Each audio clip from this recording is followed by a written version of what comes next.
আসসালামু আলাইকুম ভিউয়ার্স, আপনাদের সাথে শেয়ার করতে যাচ্ছি এলাকার একটি কমিউনিটি সেন্টারের ভিডিও। আর বিয়ের দাওয়াত খেতে যাওয়ার পর যে বিড়ম্বনার সৃষ্টি হয়, কারা কারা এটা ফেস করেছেন অবশ্যই কমেন্টসে জানাবেন।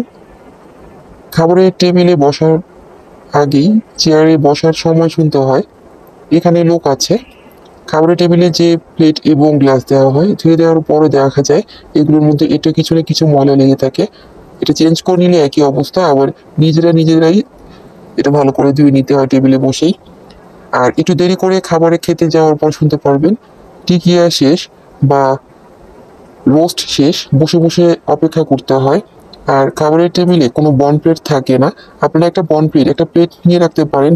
এই বন প্লেটে কিন্তু খাবার খাওয়ার পরে যে হাড্ডি আছে, লেবুর খোসা আছে, সেগুলো কিন্তু রাখতে পারেন। আর এই কমিউনিটি সেন্টারটা মাশাআল্লাহ খুবই চমৎকার। স্পেস মোটামুটি সেকেন্ড এবং থার্ড ফ্লোর আপনারা বুকিং করতে পারেন। আর এটা হচ্ছে হাজারীবাগ, তানুনগর।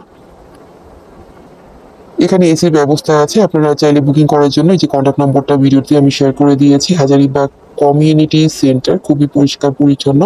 আর যারা এখানে বুকিং করবেন আর যারা গেস্ট হিসেবে যাবেন, অবশ্যই চেষ্টা করবেন সেটা পরিষ্কার পরিচ্ছন্ন রাখার জন্য, যেহেতু এটা খুবই পরিষ্কার। আর সার্ভেন্ট যারা আছেন বেড়াদের অবশ্যই বলবেন আরো ভালো করে গ্লাস এবং প্লেটগুলো ধুয়ে নেওয়ার জন্য।